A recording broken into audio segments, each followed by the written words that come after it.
이제 집안 전체가 망하는 것도 시간 문제야. 하지만 한 판만 더, 정말 한 판만 더 하면 모든 걸 되돌릴 수 있어. 한양 뒷골목 주막에서 떨리는 손으로 마지막 돈을 세며 중얼거렸던 말입니다. 19살의 저는 그 순간 이미 돌이킬 수 없는 나락으로 떨어지고 있었습니다. 하지만 이런 절망적인 상황이 벌어진 데에는 아주 충격적인 이유가 있었습니다. 정약용. 혹시 이 이름을 들어보셨나요? 조선 후기 최고의 천재 학자로 불리는 인물입니다. 수원화성을 건설할 때 사용된 거중기를 발명했고, 목민심서, 경세유표 등 500여 권의 책을 저술한 조선의 레오나르도 다빈치죠. 하지만 이런 위대한 학자에게도 아무도 몰랐던 어두운 비밀이 있었습니다. 19세부터 24세까지 5년간의 충격적인 진실을 지금부터 공개합니다. 이야기를 듣기 전 구독과 좋아요, 그리고 댓글을 남겨주신다면 영상 제작에 아주 큰 힘이 됩니다. 1780년 가을, 저는 조선에서 가장 자랑스러운 집안의 자제였습니다. 8대째 홍문관에 발을 들인 나주 정씨 가문의 넷째 아들 정약용.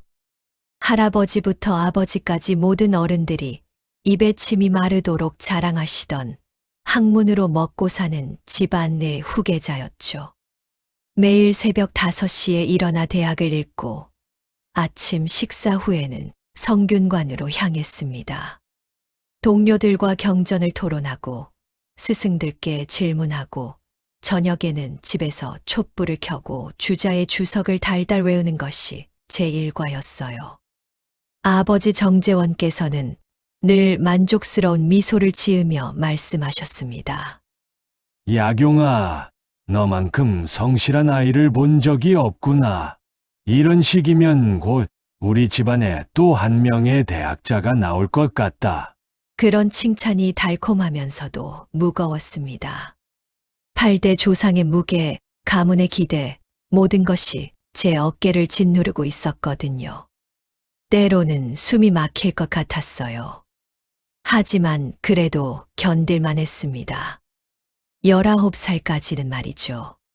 그 모든 것이 바뀌기 시작한 건 우연한 순간이었습니다. 성균관에서 돌아오는 길에 갑자기 소나기가 내려서 급히 피해 들어간 곳이 종로 뒷골목의 한 허름한 주막이었어요. 평소 같으면 이런 곳에 들어올 일도 없었을 텐데 비가 너무 세게 내려서 어쩔 수 없었습니다. 주막 안쪽에서 들려오는 이상한 소리에 귀가 솔깃해졌습니다. 웃음소리와 탄성, 그리고 뭔가 긴장된 분위기. 호기심을 참을 수 없어서 살며시 안을 들여다봤어요. 4-5명의 남자들이 바닥에 둘러앉아 투전패를 내려놓고 있었습니다. 그들의 앞에는 동전들이 쌓여 있었고 패를 낼 때마다 돈이 오갔어요. 지금까지 본 적 없는 광경이었습니다. 집안 어른들께서는 도박은 선비가 절대 해서는 안 되는 천한 짓이라고 늘 경계하셨거든요. 하지만 그 순간 뭔가 알 수 없는 끌림을 느꼈습니다. 패를 내려놓을 때마다 변하는 사람들의 표정, 돈이 손바뀜하는 순간의 긴장감, 그리고 모든 것이 순식간에 바뀔 수 있다는 스릴. 지금까지 살아온 규칙적이고 예측 가능한 세계와는 완전히 다른 세계였어요. 이번 판이 끝나면 내가 오늘 밤의 승자다. 그럴까? 아직 끝나지 않았는데. 그들의 흥분된 목소리를 듣고 있으니 가슴이 두근거렸습니다. 이상했어요. 평소 제게 두근거림을 주는 것은 어려운 경전을 완벽하게 해석했을 때나 스승께 칭찬을 받았을 때뿐이었는데 이건 완전히 다른 종류의 흥분이었습니다. 저기 서 계신 분, 어디서 본 것 같은데. 뒤에서 누군가 저를 불렀습니다. 깜짝 놀라 돌아보니 아버지와 안면이 있던 한 상인이었어요. 얼굴이 화끈거렸습니다. 들킬 뻔했다는 당황스러움과 동시에 뭔가 금기를 어긴 것 같은 묘한 스릴이 온몸을 감쌌어요. 아, 안녕하세요. 잠시 비를 피하려고 들렀습니다. 아, 그러셨군요. 그런데 혹시 저기 하는 것에 관심이 있으신가요? 투전이라고 하는데 별거 아닙니다. 그냥 재미로 하는 거예요. 재미로. 그 한마디가 제 인생을 완전히 바꿔놓았습니다. 지금까지 제 삶에서 재미라는 것은 오직 학문적 성취감뿐이었거든요.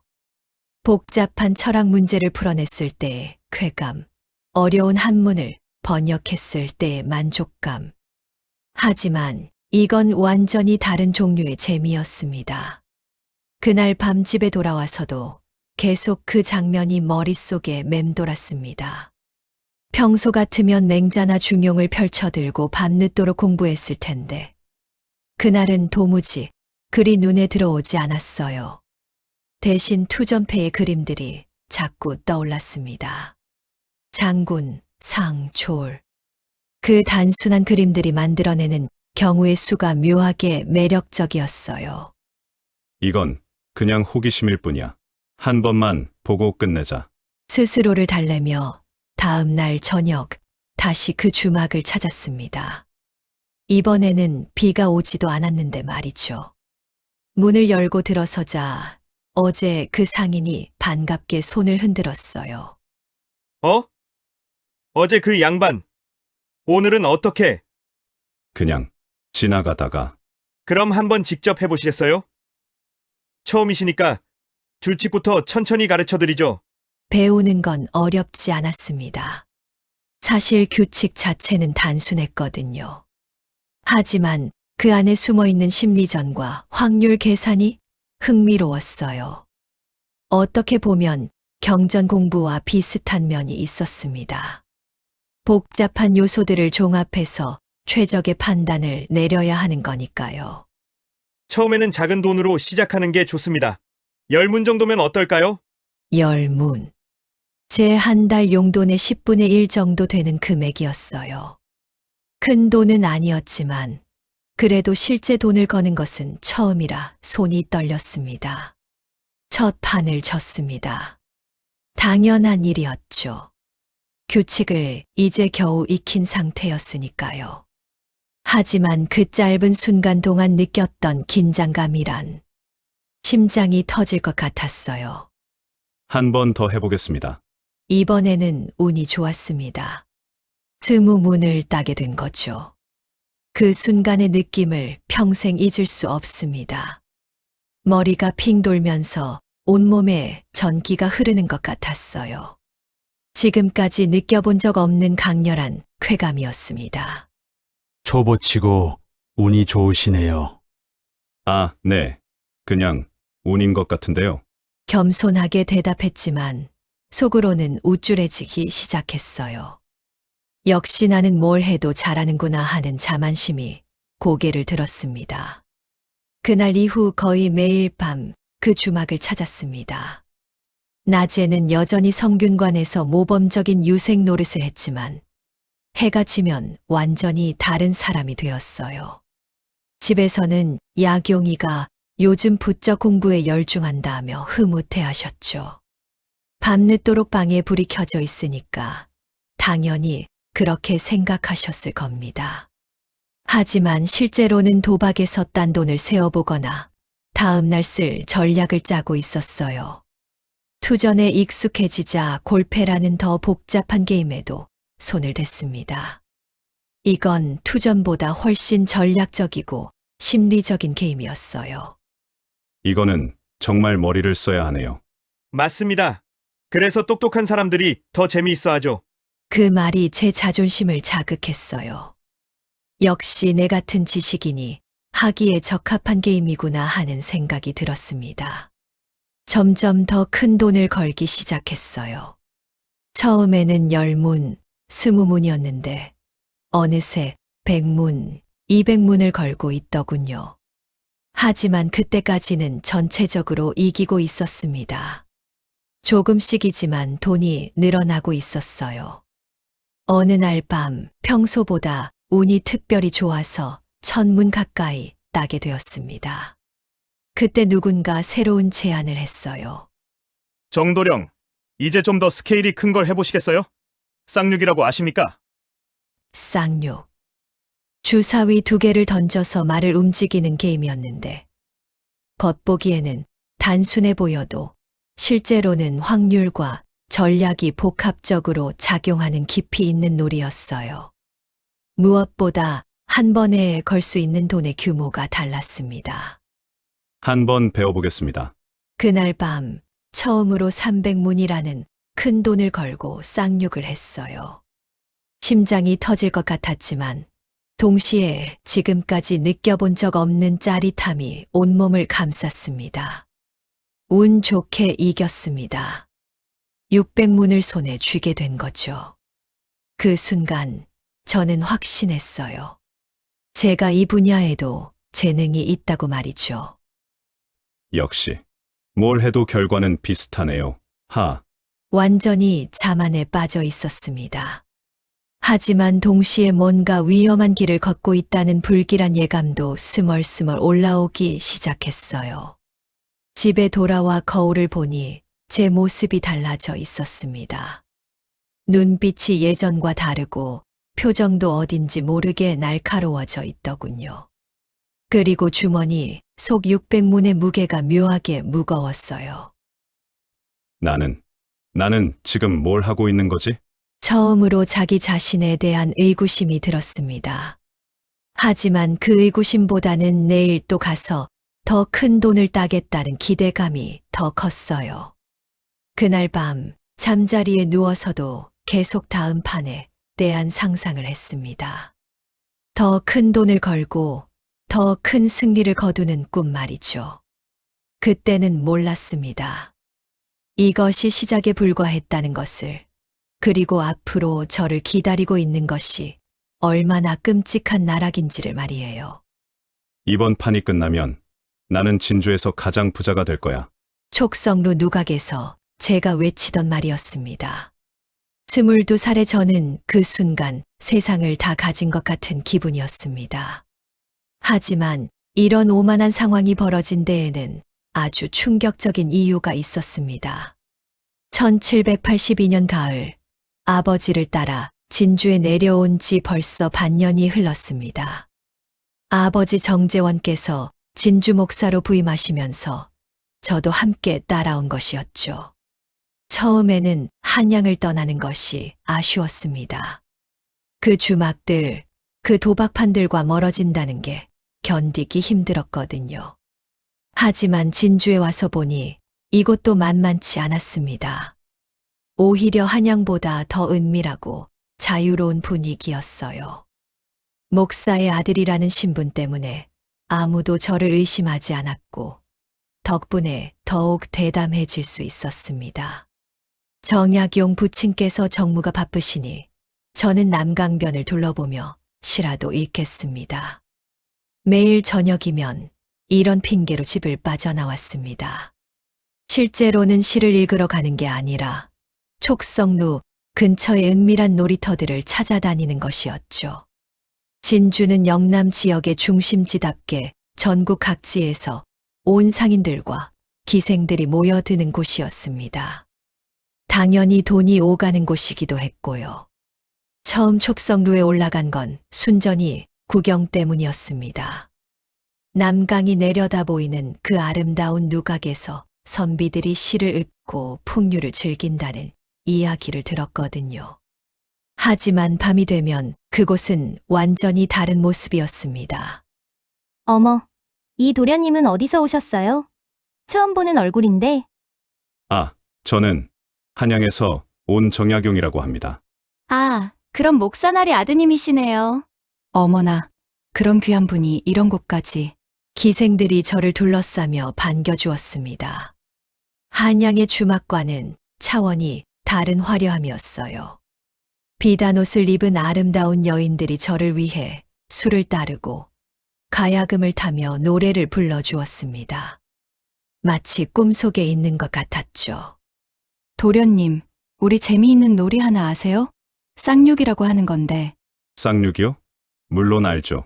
한양에서도 좀 해봤습니다. 사실 한양에서 쌍육에 빠져 있던 저로서는 귀가 솔깃하지 않을 수 없었습니다. 하지만 여기서의 쌍육은 한양과는 규모가 달랐어요. 걸리는 돈부터가 비교가 안 되었습니다. 그럼 한 판 해볼까요? 처음이시니까 작게 시작해서 100냥 정도? 백인양. 한양에서 걸던 돈의 10배가 넘는 금액이었습니다. 잠깐 주저했지만 주변의 시선과 기생들의 기대에 찬 눈빛을 받으니 거절할 수가 없었어요. 좋습니다. 100냥으로 시작하죠. 첫 판을 이겼습니다. 200냥을 손에 쥐게 된 거죠. 기생들이 박수를 치며 환호했습니다. 와, 도련님 정말 대단하세요. 역시 한양 양반은 다르네요. 이 정도야 뭐. 그럼 이번엔 좀 더 재미있게 해볼까요? 오만함이 고개를 들기 시작했습니다. 목사의 아들이라는 신분, 한양에서 온 엘리트라는 자의식, 그리고 연속된 승리가 저를 우쭐하게 만들었어요. 다음 판에서는 200냥을 걸었습니다. 또 이겼어요. 400냥이 되었습니다. 그 다음에는 400냥을 모두 걸었죠. 심장이 쿵쿵 뛰었지만 동시에 모든 것이 제 통제 하에 있다는 착각에 빠져 있었습니다. 이거 정말 재미있네요. 한 판 더 하죠. 도련님, 그런데 이제 좀 큰 돈이 되었는데, 정말 괜찮으세요? 괜찮습니다. 저도 이 정도는 감당할 수 있어요. 거짓말이었습니다. 800냥이면 제가 1년 동안 쓸 수 있는 돈의 전부였거든요.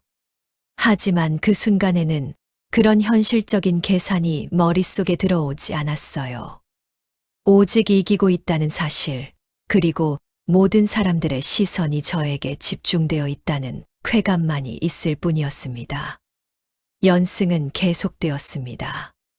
800냥이 1600냥이 되었고, 다시 3200냥이 되었습니다. 그때쯤 되자 촉성루 전체가 소란스러워졌어요. 사람들이 하나둘씩 몰려와서 저희 게임을 구경하기 시작했습니다. 저 양반이 누구야? 목사나리 아들이라고? 어머나, 벌써 3,000냥을 땄다고? 대단한데?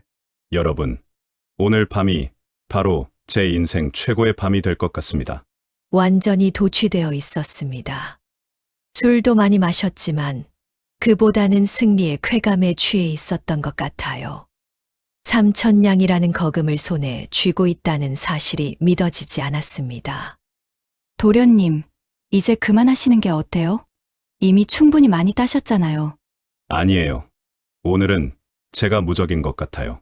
한 판만 더. 이성적인 판단력은 완전히 사라진 상태였습니다.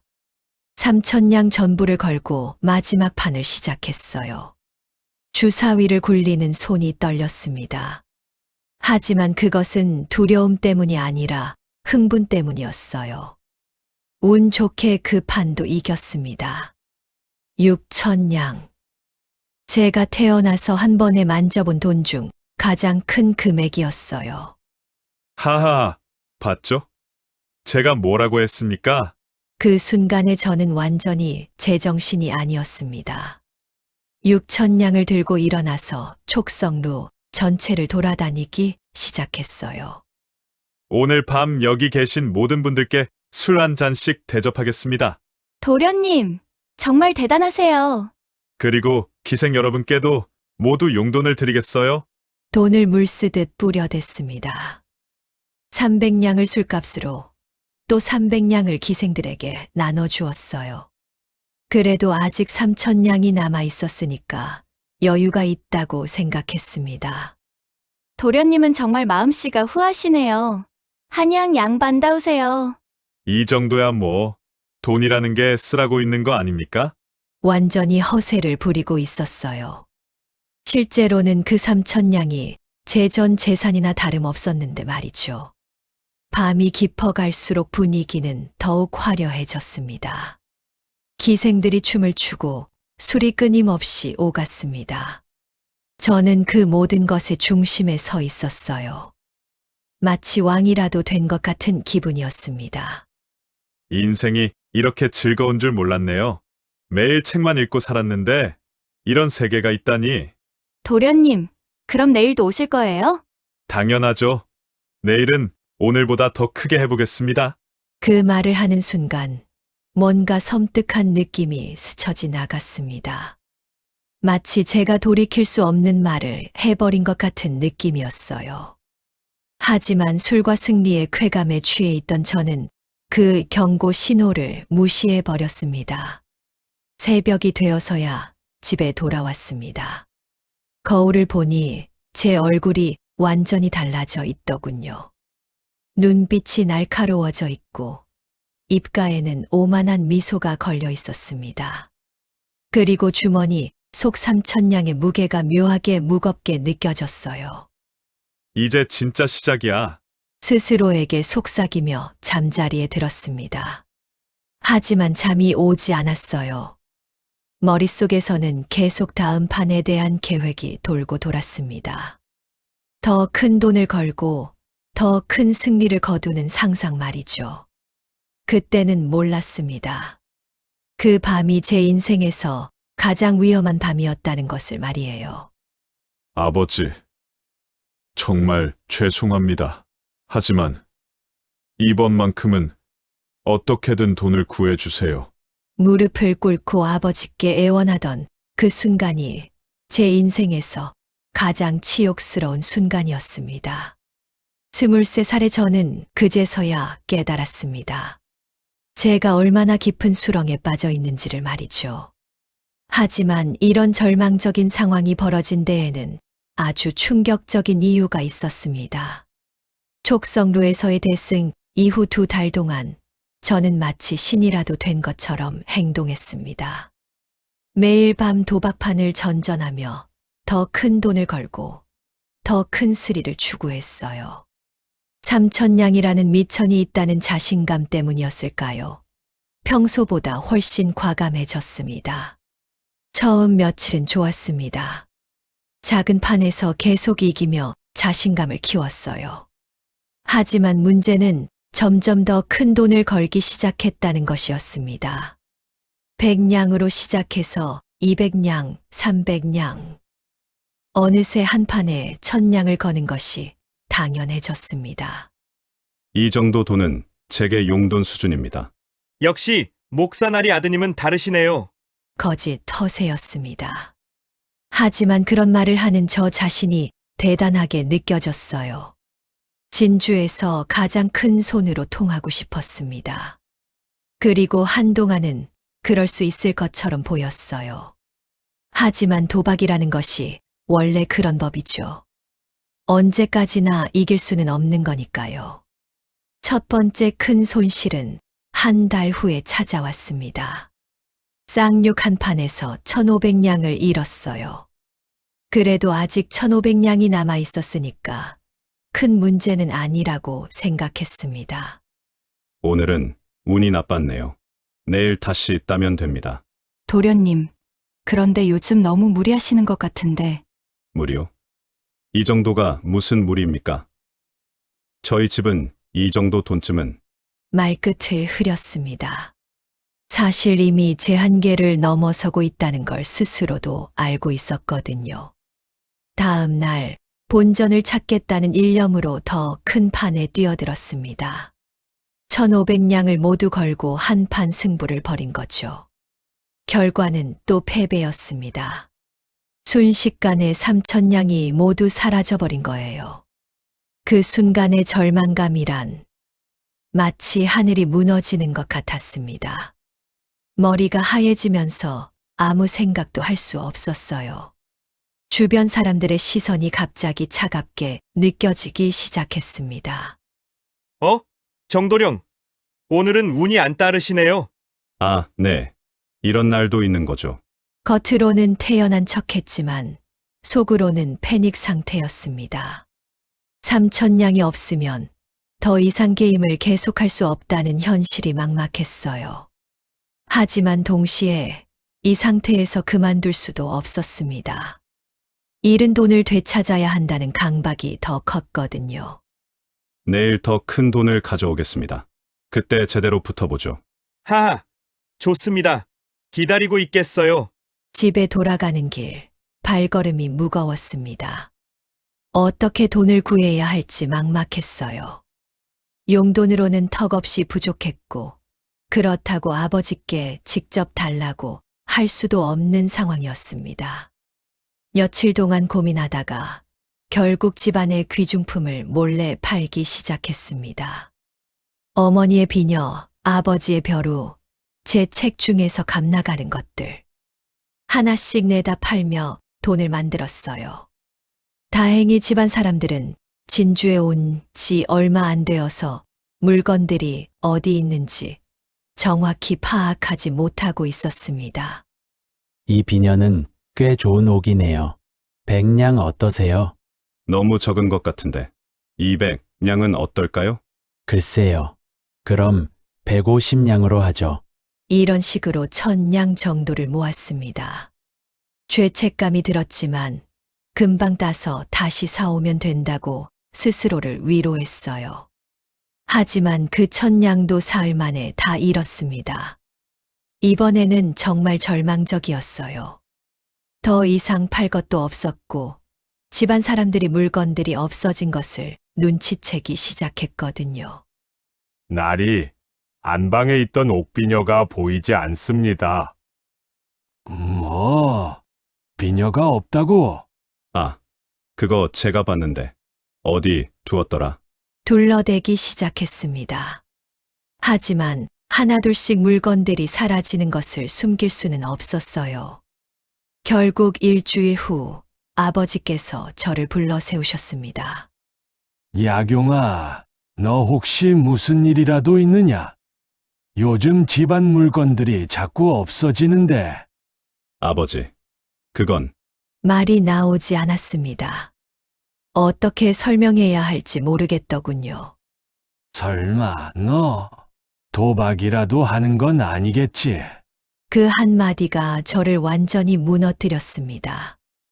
아버지의 실망스러운 표정, 그리고 제가 얼마나 큰 배신을 저질렀는지 깨닫게 되었어요. 아버지, 죄송합니다. 무릎을 꿇고 사죄했습니다. 하지만 동시에 머릿속에서는 다른 생각이 돌고 있었어요. 이번만 도와주시면 정말 끝내겠다는 생각 말입니다. 얼마나 잃었느냐? 3천, 아니, 4천냥 정도입니다. 실제로는 그보다 더 많이 잃었지만 차마 정확한 금액을 말할 수는 없었어요. 4천냥이라고? 그게 얼마나 큰 돈인지 아느냐? 죄송합니다. 정말 죄송합니다. 아버지의 한숨 소리가 집 전체에 울려 퍼졌습니다. 그 소리를 들으며 처음으로 제가 얼마나 큰 잘못을 저질렀는지 실감했어요. 우리 집안이 8대째 공문관에 발을 들여놓은 명문가라는 걸 잊었느냐? 그런 집안의 아들이 도박을 한다는 게 말이 되느냐? 앞으로는 절대 안 하겠습니다. 이번만 도와주세요. 이번만 도박쟁이들이 하는 말이 다 그렇다더라. 이번만 마지막이라. 하지만 결국 아버지께서는 돈을 마련해 주셨습니다. 목사로서의 체면도 있고 집안의 명예도 지켜야 했으니까요. 4천냥이라는 거금을 어떻게 마련하셨는지는 모르겠지만 분명 쉽지 않은 일이었을 겁니다. 이것으로 빚을 다 갚고 앞으로는 이런 일이 없도록 해라.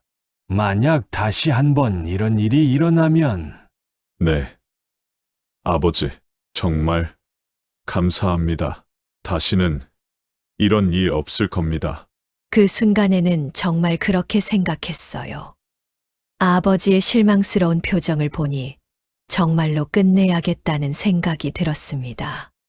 하지만 문제는 그 마음이 오래 가지 않았다는 것이었습니다. 빚을 갚고 나니 다시 자유로워진 기분이 들었어요. 그리고 몇 주 후 또다시 그 유혹을 이기지 못했습니다. 이번에는 정말 작게만 할 거야. 조금만 따면 바로 그만둘 거야. 스스로에게 거짓말을 하기 시작했습니다. 하지만 마음 한편으로는 알고 있었어요. 제가 이미 돌이킬 수 없는 선을 넘었다는 것을 말이죠. 밤마다 침상에 누워서도 계속 도박 생각만 났습니다. 경전을 읽어도 글자가 주사위로 보이고 붓을 들어도 패를 잡고 있는 것 같은 착각이 들었어요. 완전히 중독된 상태였습니다. 더 무서운 건 이런 상황을 즐기고 있는 제 모습이었습니다. 위험하다는 걸 알면서도 그 스릴을 포기할 수 없었어요. 마치 절벽 끝에 서서 아래를 내려다보는 것 같은 아찔한 쾌감이 있었습니다. 아버지께서는 제가 달라진 것을 눈치채셨을 겁니다. 예전처럼 밤늦게 나가는 일도 잦아졌고 식사 시간에도 멍하니 있는 경우가 많았거든요. 하지만 직접적으로 추궁하지는 않으셨어요. 아마 믿고 싶지 않으셨던 것 같습니다. 그렇게 한 달이 더 흘렀을 때 저는 다시 똑같은 상황에 처하게 되었습니다. 이번에는 5,000냥을 잃었어요. 정말로 돌이킬 수 없는 상황이 되어버린 거죠. 이제 정말 끝이다. 나는 더 이상 인간이 아니야. 촉성루 누각 난간에 서서 남강을 내려다보며 중얼거렸던 말입니다. 24살의 저는 그 순간 생과 사의 갈림길에 서 있었습니다. 하지만 이런 극한 상황이 벌어진 데에는 아주 충격적인 이유가 있었습니다. 5,000냥을 잃고 난 후의 한 달은 지옥과 같았습니다. 이번에는 정말로 더 이상 팔 것도 없었고 아버지께 다시 말씀드릴 용기도 나지 않았어요. 하지만 도박에 대한 갈망은 여전히 사라지지 않았습니다. 오히려 더 강해졌죠. 밤마다 식은땀을 흘리며 깨어났습니다. 꿈속에서도 계속 도박을 하고 있었어요. 패를 잡고 주사위를 굴리고 돈을 거는 꿈 말입니다. 깨어나면 현실이 더욱 참담하게 느껴졌죠. 이렇게 살 수는 없어. 뭔가 방법이 있을 거야. 절망적인 상황에서도 포기할 수 없었습니다. 그때 떠오른 것이 지인들에게서 돈을 빌리는 것이었어요. 진주에서 알게 된 상인들, 그리고 한양에서 온 동료들. 이들에게 거짓말을 해서라도 돈을 구해보려고 했습니다. 형님, 급히 필요한 일이 생겨서 그런데 1,000냥 정도만 빌려주실 수 있을까요? 1,000냥이라 적지 않은 돈인데 무슨 일이신가요? 아버지 진료비가 급히 필요해서요. 한양에서 명의를 모셔야 하는데. 거짓말이었습니다. 하지만 그 순간에는 거짓말이라는 죄책감보다도 돈을 구해야 한다는 절박함이 더 컸어요. 다행히 몇 명에게서 돈을 빌릴 수 있었습니다. 모두 합쳐서 2,000냥 정도였을까요? 그 돈을 손에 쥐는 순간 다시 희망이 생겼습니다. 이번에는 정말 신중하게 할 거야. 작은 판에서만 하고 조금 따면 바로 그만둘 거야. 하지만 그런 다짐이 무의미하다는 걸 금방 깨달았어요. 도박판에 앉는 순간 모든 이성적 판단이 사라져 버렸거든요. 첫 번째 판에서 100냥을 걸었습니다. 졌어요. 다음 판에서는 본전을 찾겠다며 200냥을 걸었죠. 또 졌습니다. 그렇게 계속해서 1,000냥을 순식간에 잃어버렸어요. 안 돼. 이럴 수는 없어. 남은 1,000냥을 모두 걸고 마지막 승부를 벌였습니다. 그 판마저 졌을 때의 절망감은 이루 말할 수 없었어요. 이제 정말로 빈털터리가 된 거죠. 더 끔찍한 건 빌린 돈을 갚아야 한다는 현실이었습니다. 거짓말로 빌린 돈이었기 때문에 더욱 부담이 컸어요. 이틀 후부터 채권자들이 찾아오기 시작했습니다. 정도령, 약속하신 날짜가 지났는데요. 아, 그게 조금만 더 시간을 주세요. 금방 준비하겠습니다. 아버님 진료는 잘 되셨나요? 그런데 돈은 언제? 네. 다행히. 그런데 후속 치료가 필요해서. 거짓말에 거짓말을 더하는 악순환이었습니다. 하지만 더 이상 둘러댈 수도 없는 상황이 되었어요. 일주일 후 결정적인 사건이 일어났습니다. 제가 돈을 빌렸던 상인들이 집단으로 아버지를 찾아온 거예요. 더 이상 저에게서 돈을 받을 수 없다고 판단한 거죠. 목사나리, 도련님께서 저희에게 빌린 돈이 있습니다. 뭐라고요? 빌린 돈이라니? 그 순간의 아버지 표정을 평생 잊을 수 없습니다. 놀람, 실망, 분노. 모든 감정이 뒤섞인 표정이었어요. 야경이를 당장 불러오너라. 아버지, 무릎을 꿇을 수밖에 없었습니다. 더 이상 숨길 수도 둘러댈 수도 없었어요. 또 도박을 했다는 말이냐? 지난번에 맹세하지 않았느냐? 죄송합니다. 정말 죄송합니다. 이번에는 얼마를 잃었느냐? 그리고 이 사람들에게 빌린 돈이 얼마나 되느냐? 전부 합쳐서 7,000냥 정도입니다. 7,000냥. 아버지의 1년 녹봉과 맞먹는 거금이었습니다. 아버지가 크게 한숨을 쉬시며 주저앉으셨어요. 7,000냥이라! 어떻게 이런 일이? 그날 밤 집안은 완전히 뒤집혔습니다. 아버지께서는 목사직을 그만둘 각오까지 하셨어요. 그래야 체면을 유지하면서 채무를 갚을 수 있었거든요. 아버지, 제가 모든 걸 망쳤습니다. 이제 후회해도 늦다. 하지만 이 일로 우리 집안 전체가 몰락할 수는 없지 않느냐? 그 말을 듣는 순간 처음으로 제 행동이 얼마나 이기적이었는지 깨달았습니다. 저 혼자의 문제가 아니라 가족 전체, 나아가 8대째 이어온 집안의 명예가 걸린 문제였던 거죠. 이틀 동안 아버지께서는 온갖 방법을 동원해서 돈을 마련하셨습니다. 집안의 논밭을 팔고 조상대대로 내려온 보물들을 내다 팔고 심지어 친척들에게까지 돈을 빌리셨어요. 아버지, 저 때문에 이렇게까지. 이제 그만하거라. 하지만 이것이 정말 마지막이다. 다시는 이런 일이 있어서는 안 된다. 채무를 모두 갚고 난 후 저는 완전히 무너졌습니다. 제가 얼마나 많은 사람들에게 피해를 끼쳤는지, 얼마나 큰 죄를 지었는지 비로소 실감했어요. 그날 밤 촉성루에 혼자 올라갔습니다. 그동안 그토록 즐거웠던 그곳이 이제는 지옥같이 느껴졌어요. 난간에 기대서서 남강을 내려다보니 차라리 뛰어내리는 게 나을 것 같다는 생각까지 들었습니다. 내가 뭘 한 거지? 내가 정말 이런 인간이었나? 처음으로 제 자신을 객관적으로 바라봤습니다. 명문가의 자제라는 자부심, 똑똑하다는 우월감, 모든 것이 허상이었어요.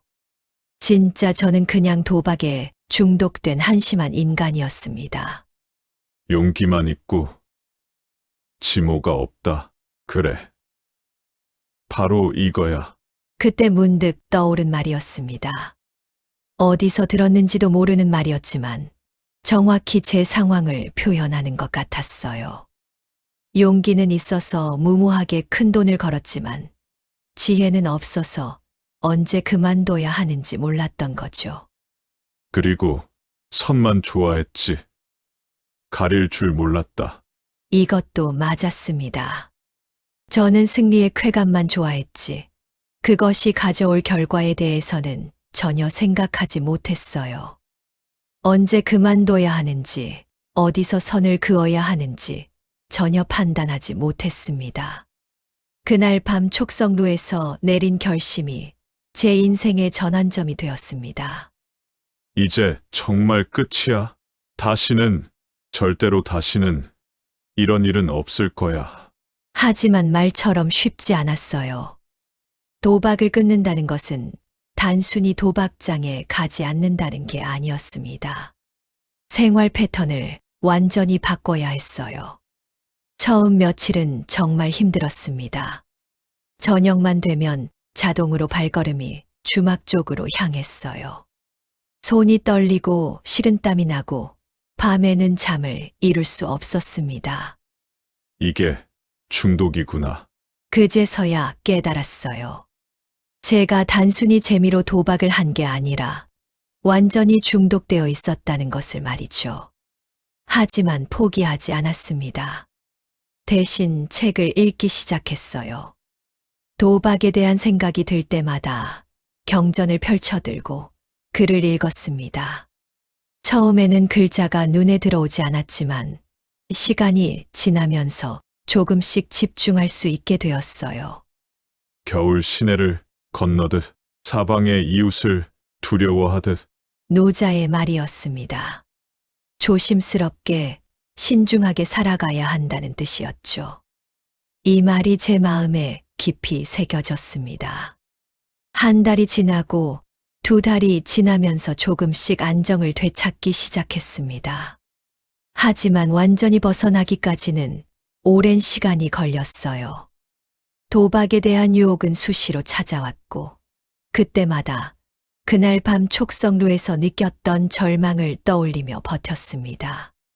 도박이라는 것은 한순간의 쾌락으로 평생의 덕을 무너뜨리는 독과 같은 것이다. 강진 유배지에서 붓을 들고 쓰고 있던 글귀였습니다. 41살의 저는 그제서야 20살 때 저질렀던 어리석음의 진정한 의미를 깨닫고 있었습니다. 하지만 이런 깊은 깨달음에 도달하기까지는 아주 충격적인 과정이 있었습니다. 1801년 신유박해로 강진에 유배된 지도 벌써 3년이 흘렀습니다. 처음에는 억울함과 분노만 있었어요. 천주교를 믿지도 않았는데 엮여서 이 먼 곳까지 오게 되었다는 원망 말입니다. 하지만 시간이 지나면서 이 유배가 오히려 저에게는 축복이었다는 생각이 들기 시작했어요. 강진의 다산초당에서 보내는 고요한 시간들은 저에게 깊은 성찰의 기회를 주었습니다. 특히 젊은 시절의 도박일을 떠올릴 때면 그때의 제가 얼마나 어리석었는지 새삼 깨닫게 되었어요. 그때 내가 정말 미친 것 같았구나. 촛불을 켜고 앉아 과거를 되돌아보면 도박에 빠져있던 그 시절이 마치 다른 사람의 인생같이 느껴졌습니다. 어떻게 그렇게 무모할 수 있었을까? 어떻게 가족과 집안을 그런 위험에 빠뜨릴 수 있었을까? 하지만 동시에 그 경험이 지금의 저를 만들었다는 것도 인정해야 했어요. 만약 그런 실패가 없었다면 지금처럼 인간의 약함과 욕망에 대해 깊이 이해할 수 있었을까요? 오늘은 특별히 아들 정학연에게 편지를 쓰려고 합니다. 20살이 된 아들이 요즘 한양에서 과거 공부를 하면서 여러 유혹에 노출되고 있다는 소식을 들었거든요. 학연아, 아버지가 너에게 꼭 해주고 싶은 이야기가 있다. 붓을 들고 편지를 시작했습니다. 제 젊은 시절의 실수를 솔직히 털어놓기로 한 거죠. 처음에는 부끄러웠어요. 아들에게 이런 치부를 드러내야 한다는 게 말이죠. 하지만 이것이야말로 진정한 아버지의 역할이라는 생각이 들었습니다. 아들아, 아버지도 너만한 나이에 큰 실수를 저질렀었다. 도박이라는 것에 빠져서 집안을 거의 망칠 뻔했단다. 그때의 아버지는 정말 어리석었어. 용기만 있고 지모가 없었지. 선만 좋아했지 가릴 줄을 몰랐단다. 편지를 쓰면서 과거의 기억들이 생생하게 떠올랐습니다. 촉성루에서의 그 화려한 밤, 거금을 따던 순간의 쾌감, 그리고 모든 것을 잃었을 때의 절망감까지. 도박의 가장 무서운 점은 첫 번째 승리다. 그 달콤한 맛을 한번 보면 헤어나기가 어렵다. 마치 독을 마시는 것과 같아서 처음에는 기분이 좋지만 결국에는 몸과 마음을 모두 망가뜨린다. 이 부분을 쓸 때는 손이 떨렸어요. 아직도 그때의 감정이 생생하게 남아 있었거든요. 편지를 다 쓰고 나서 창밖을 바라봤습니다. 강진의 고요한 풍경이 마음을 평온하게 해주었어요. 이곳에서 보내는 시간들이 저에게는 진정한 학문의 시간이 되고 있었습니다. 지난 3년 동안 목민심서를 쓰면서 깨달은 것이 많았어요. 백성을 다스리는 목민관의 자세에 대해 쓰면서 자연스럽게 제 자신을 다스리는 방법에 대해서도 생각하게 되었습니다.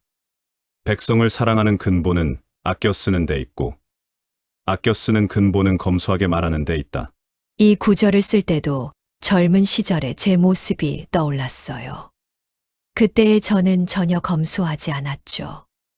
돈을 물쓰듯 했고 말도 함부로 했습니다. 며칠 후 제자 황상이 찾아왔습니다. 이 젊은이도 요즘 공부에 집중하지 못하고 있다는 소식을 들었어요. 선생님, 요즘 공부가 재미없어서 자꾸 딴 생각이 듭니다. 딴 생각이라니. 어떤 생각 말인가? 글쎄요. 한양에 가서 놀고 싶기도 하고, 친구들과 어울려 술도 마시고. 젊은이의 솔직한 말을 들으며 과거의 제 모습이 겹쳐 보였습니다. 상아, 내가 너에게 이야기 하나를 해주마. 내가 젊었을 때 저질렀던 큰 실수에 대한 이야기다. 그날 오후 내내 황상에게 제 젊은 시절 이야기를 들려주었습니다. 처음에는 부끄러웠지만 말을 하면 할수록 마음이 가벼워졌어요. 그리고 황상의 진지한 표정을 보니 이런 이야기가 정말 필요하다는 생각이 들었습니다. 선생님도 그런 실수를 하셨다니 놀랍습니다. 사람이라면 누구나 실수를 하는 법이다. 중요한 것은 그 실수에서 무엇을 배우느냐 하는 것이지. 그럼 선생님은 그 일로 무엇을 배우셨나요? 여러 가지를 배웠지만 가장 중요한 것은 자기 절제의 중요성이었다. 그리고 겸손한 말이다. 그날 밤 혼자 앉아서 다시 생각해보니 제가 도박을 통해 배운 것들이 의외로 많다는 걸 깨달았어요. 물론 그 대가가 너무 컸지만 말이죠. 첫째, 인간의 욕망이 얼마나 무서운 것인지 알게 되었습니다. 한번 욕망에 사로잡히면 이성적 판단이 완전히 마비된다는 것을 몸소 체험했어요. 둘째, 진정한 용기와 무모함의 차이를 깨달았습니다. 젊은 시절에 저는 무모함을 용기라고 착각했었거든요. 셋째, 가족과 공동체의 소중함을 알게 되었습니다. 제 개인적인 실수가 얼마나 많은 사람들에게 피해를 끼칠 수 있는지 뼈저리게 느꼈어요. 이런 깨달음들을 바탕으로 며칠 후 목민심서의 한 부분을 써내려갔습니다. 무릇 사람의 마음은 물과 같아서 항상 낮은 곳으로 흐르려 한다. 그러므로 군자는 항상 자신을 경계하고 절제해야 한다. 특히 도박과 같은 것은 한순간의 쾌락으로 평생의 덕을 무너뜨릴 수 있으니 절대로 가까이에서는 안 된다. 이 글을 쓰면서 제 마음이 한층 가벼워졌어요. 드디어 과거의 상처와 화해할 수 있게 된 것 같았습니다. 그로부터 일주일 후 아들 정학연에게서 답장이 왔습니다. 아버지, 그런 힘든 일을 겪으셨다니 놀랍습니다. 하지만 그 이야기를 해주셔서 감사합니다. 저도 요즘 여러 유혹이 있었는데 아버지 말씀을 듣고 정신이 번쩍 들었습니다. 앞으로는 더욱 신중하게 살겠습니다. 아들의 편지를 읽으며 눈물이 났어요. 제 실수가 비로소 의미 있는 것이 되었다는 생각이 들었습니다. 그날 밤 차를 마시며 창밖의 달을 바라봤습니다. 강진에 온 지 3년, 이제 제 마음은 완전히 달라졌어요. 젊은 시절의 그 조급함과 욕망은 사라지고 대신 깊은 평온함이 자리 잡았습니다. 여해, 겨울 시내를 건너듯. 노자의 말을 중얼거렸습니다. 이제야 이 말의 진정한 의미를 알 것 같았어요. 조심스럽게, 신중하게 살아가야 한다는 것. 그것이 제가 도박을 통해 배운 가장 소중한 교훈이었습니다. 다음 날 아침, 새로운 편지를 써보기로 했습니다. 이번에는 후배 학자들에게 보내는 편지였어요. 후배 여러분에게 한 가지 당부하고 싶은 말이 있다. 학문의 길은 멀고 험하다. 그 길에서 여러 유혹을 만나게 될 것이다. 하지만 그 유혹에 넘어가면 한순간에 모든 것을 잃을 수 있다. 나 역시 젊은 시절 그런 실수를 저질렀었다. 여러분은 나와 같은 실수를 하지 않기를 바란다. 이 편지를 쓰면서 제 마음속에 큰 평화가 찾아왔습니다. 과거의 실수가 이제는 후배들을 위한 귀중한 교훈이 되었다는 생각 때문이었어요. 해가 지고 강진의 밤이 깊어갈 때 저는 마침내 깨달았습니다. 진정한 지혜는 실수하지 않는 것이 아니라 실수에서 배우는 것이라는 것을 말이죠. 그리고 그 배움을 다른 사람들과 나누는 것이야말로 진정한 학자의 길이라는 것도 알게 되었습니다. 20살의 어리석었던 정약용은 이제 40살의 현명한 다산이 되어 있었습니다. 그 변화의 여정이 비록 고통스러웠지만 지금 생각해보면 꼭 필요한 과정이었던 것 같아요. 감사하다. 그때의 실수들아. 너희가 없었다면 지금의 내가 있을 수 있었을까? 그 밤 저는 처음으로 제 젊은 시절의 실수들에게 진심으로 감사의 마음을 표했습니다. 그리고 앞으로 남은 인생은 그 경험들을 바탕으로 더 많은 사람들에게 도움이 되는 삶을 살겠다고 다짐했어요. 20살 정약용의 실수는 41살 다산을 만들어냈습니다. 만약 그때 도박에 빠지지 않았다면 과연 그가 이토록 인간의 마음을 깊이 이해하는 학자가 될 수 있었을까요? 실수를 숨기려 하지 않고 오히려 그것을 교훈으로 나누려 했던 한 아버지의 용기. 그 솔직함이 결국 조선 최고의 실학자를 만들었습니다. 200년이 흐른 지금도 우리 모두에게는 정약용 같은 순간들이 있습니다. 넘어졌을 때 일어서는 법을, 실수했을 때 인정하는 법을, 그리고 그 모든 것을 사랑하는 사람들과 나누는 법을. 정약용이 우리에게 남겨준 진짜 유산은 책이 아니라 다시 시작할 용기였는지도 모릅니다. 여러분의 인생에도 이런 깨달음의 순간이 있으셨나요? 댓글로 나누어 주세요. 그리고 구독과 좋아요로 더 많은 분들과 이런 이야기를 함께 해주시면 감사하겠습니다.